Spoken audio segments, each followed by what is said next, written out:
decades, they waited for justice. Now a hung jury in the disappearance case that changed how America looked for missing kids.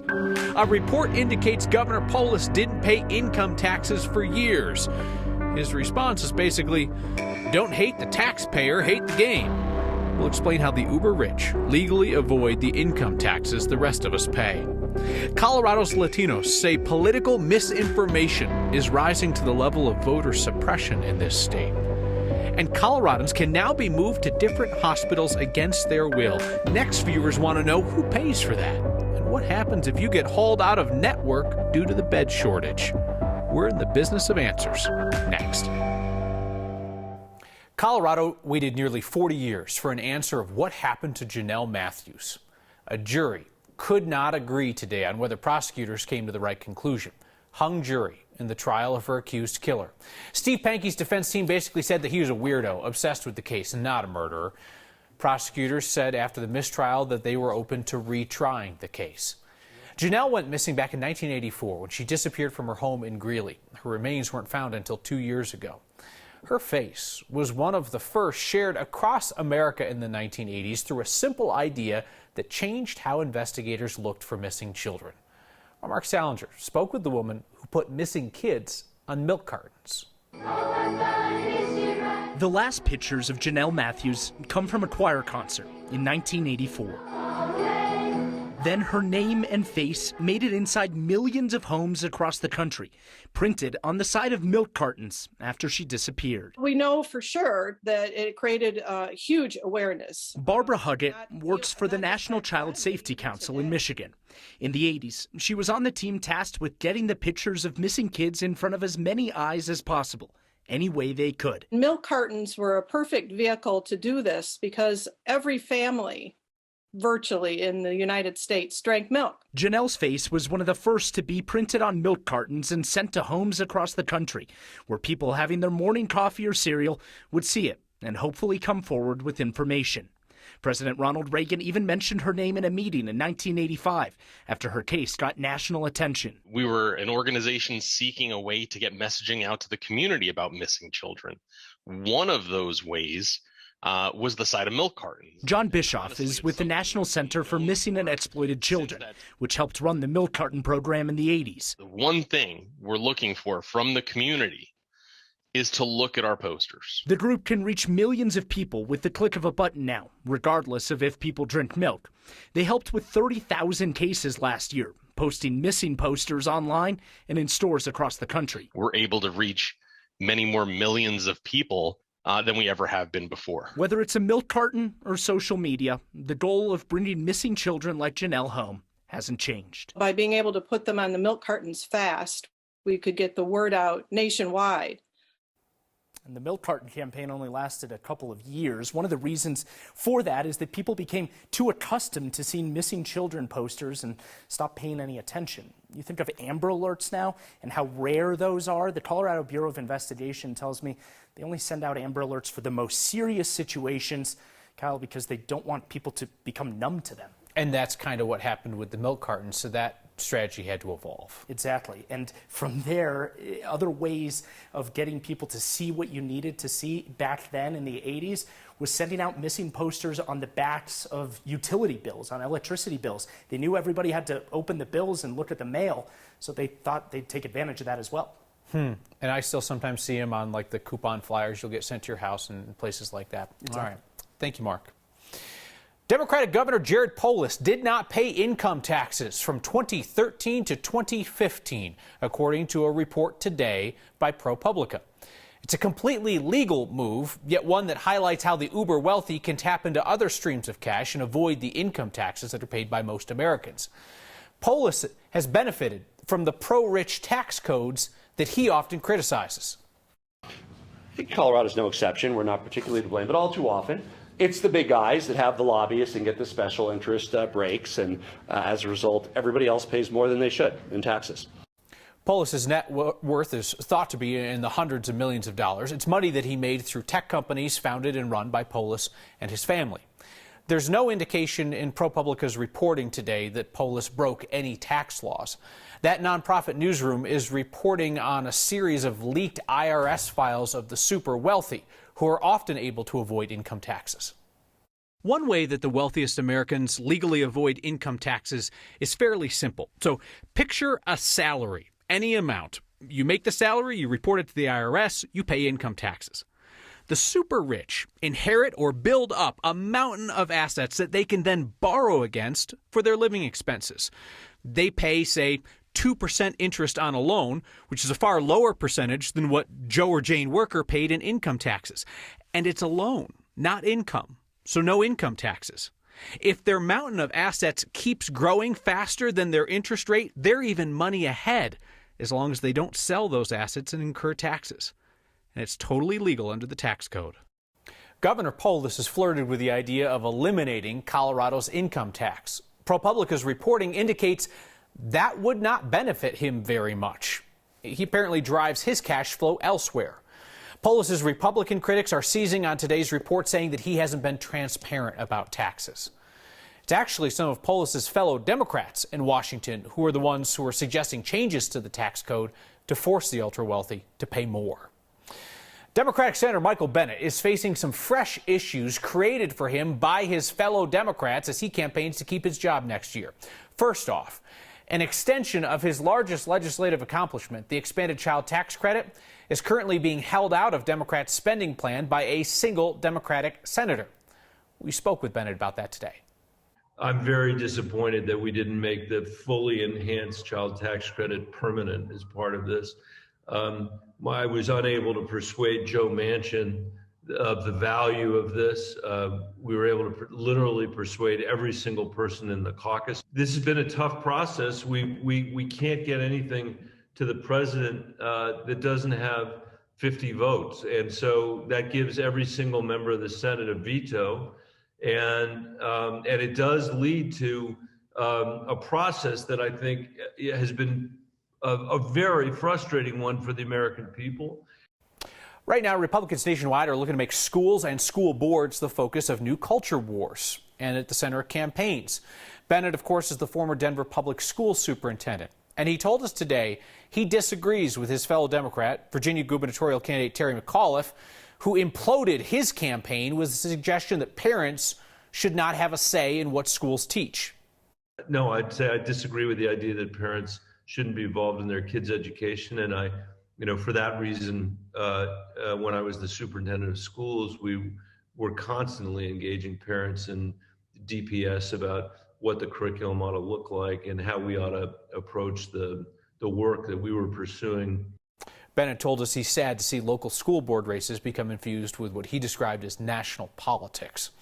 The highly respected campaign forecasters from the University of Virginia moved Bennett's Senate race from safe Democratic to likely Democratic yesterday. So they're predicting a tougher race for him. There's a crowded Republican field headed for a GOP primary. New survey lays out the concerns of Latinos in Colorado, from assistance for Latino-owned businesses to proper pay for agricultural workers to misinformation. This survey of 1,000 Latino adults about the issues they consider most important highlighted a worry about how false information impacts voters.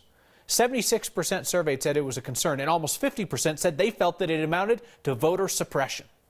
The research makes clear that Latinos are highly interested in being more engaged in the political process, but often feel that the voice of the Latino community is excluded from important political decisions.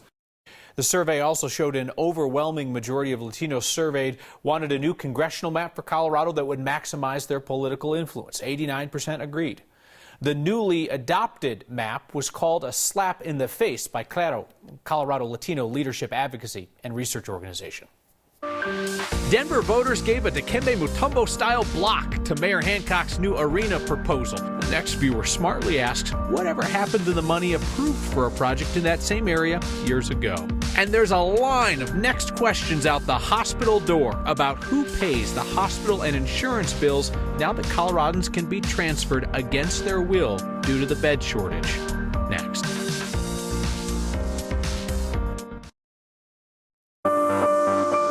Tonight's next question comes to us from Ron. He emailed about Denver voters rejecting the mayor's request for a new arena. The arena would have been built at the National Western Complex, along with a public market. Ron wanted to know what happened to the money from a 2015 bond issue to improve that same complex. Very good question, Ron. Let's call in our answer guy, Marshall Zellinger. So you thought you had previously approved funding for National Western. Kind of. Alfonso Espino, who was against 2E, the arena bond issue, and Pat Grant, who was for it, can explain. They've received already, they being that campus and that redevelopment going on, close to $800 million in tax-funded money already. 2015, we had a ballot issue overwhelmingly supporting the National Western Center build-out for that amount of money, $800 million or so. In 2015, Denver voters approved 2C, which extended a lodging tax and a car rental tax to pay for, well, look at this, to pay for 2 phases of the National Western Complex renovation. Everything on the top half of the screen, north and west of the railroad, that's part of phase 1 and 2, including the livestock and equestrian center. Below the railroad on the screen are future phases that are not funded, like that 10,000-seat arena, and apparently also the public market inside the building on the left there, the 1909 building with the round top. That's why the city was asking for another $190 million on the ballot issue Denver voters just rejected. The new arena was never mentioned in the 2015 bond question, but look at what was. A year-round fresh food market. So why is that not getting built with the money voters already approved? A city spokeswoman tells me these bullet points on the 2015 ballot question were not necessarily commitments, but rather helping to paint a picture of the facilities and spaces that the city was trying to create on the campus. At the end of my story last night, I might have surprised you, including me, by saying the mayor's office told me that the arena in the public market still must be paid for and built. That's because there's a 2017 signed agreement between the city, the Stock Show Association, and CSU to build 8 phases of the National Western Complex. And if by 2027 the city hasn't figured out funding for a new arena, the Stock Show or CSU is allowed to go to the city and say, here's this way that we want to pay for it, please approve this. And I kind of think the city might be looking at their watch saying, 2027, get here fast. Yeah. That surprised me when you said that last night, because again, voters were asked for permission to pay for this thing. Mm-hmm. And I think a lot of us, myself included, mistakenly thought this was also permission to do it.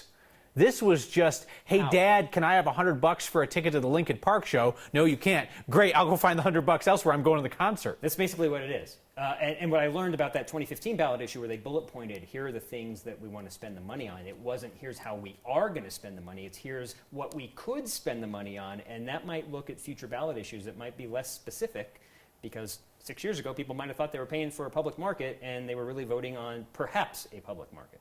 You ever go to a Linkin Park show? I have not. Me neither. I don't know why I said that. Should have mentioned a show I'd been to. All right, thanks, Marshall. If you have a question, big or small, Linkin Park, Stock Show Arena, anything, record a video or audio message, email it to next@9news.com. We'll work to get you and anybody else who's wondering an answer. Tobacco company is going to skate without getting punished after putting an e-cigarette ad in a Colorado student's remote learning app. We told you about this back in February. Philip Morris placed a nicotine ad in the education app called Quizlet. The ad was actually spotted by former state rep Rob Whitwer when his son was using the app for school. Obviously, trying to sell vaping products to young kids is super illegal. So the Colorado Attorney General's office looked into how it happened. The apparent breakdowns were in how these ads were being placed, both by Philip Morris and how were they actually being accepted by Quizlet. So there had to be a breakdown on both these fronts. Both of these actors have now changed their system so that doesn't happen again. And that's going to be it. No fine, no punishment, just everybody be good from here on out. The Attorney General's office says they'll continue to keep an eye out for that kind of illegal advertising. Coloradans can now be transferred between hospitals without their consent due to the bed shortage. You've rightly wondered who pays for that and what happens if you get moved out of network. And trying to get a straight answer about the number of Wyomingites in Colorado hospitals with COVID, that's been challenging. And it's next.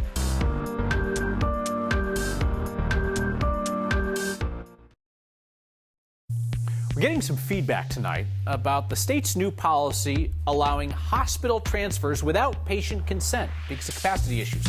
Colorado's hospitals say 90% of ICU and critical care beds are full right now. Some of it's COVID, some of it's people in for other reasons. The Colorado Hospital Association has activated a system where patients can be moved between facilities without their consent.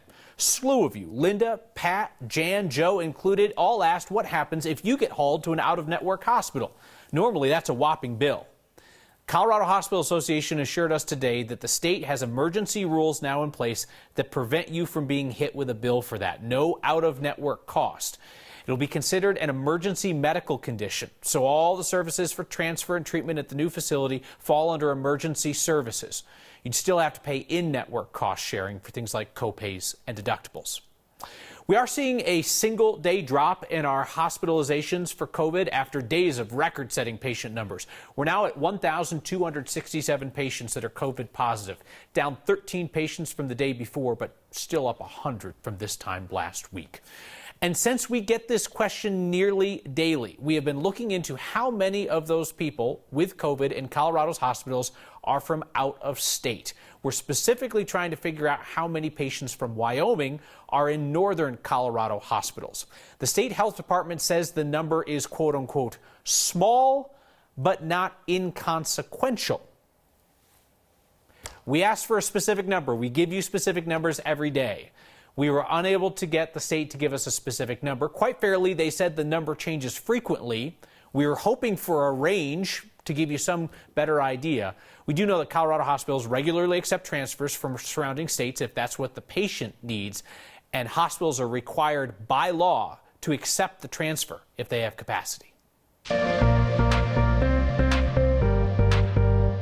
Hello to fall in Colorado. What a view on a November day. November, our 5th snowiest month, and no snow to be found and not in the short-term forecast. As a matter of fact, highs in the upper 60s today, 10 to 15 degrees above average, and we're going warmer tomorrow. This is the leading edge of a storm approaching Colorado, but building high pressure will push this storm to the north of us. And so with winds increasing out of the southwest, we're going to warm up with advisories for wind in southeastern Wyoming and western Nebraska. So far, we do not have those advisories extend into Colorado. With high pressure as our dominant weather feature, we're headed for the 70s tomorrow.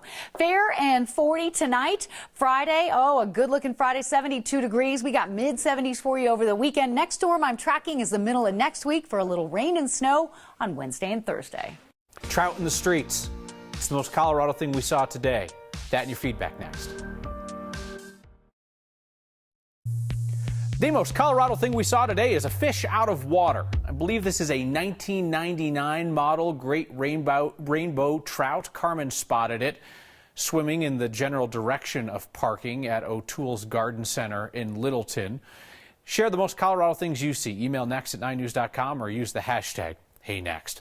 Josh writes in about the ProPublica report. The Governor Jared Polis didn't pay income taxes for 3 years. Said you're missing a point here. You don't blame anybody for using the tax laws to their advantage.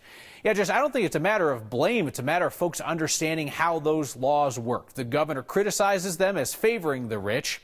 He is rich. The ProPublica report outlines how the laws work to his advantage. There's certainly going to be extra scrutiny on the governor about what he would like to do about tax laws, somewhat limited at the state level.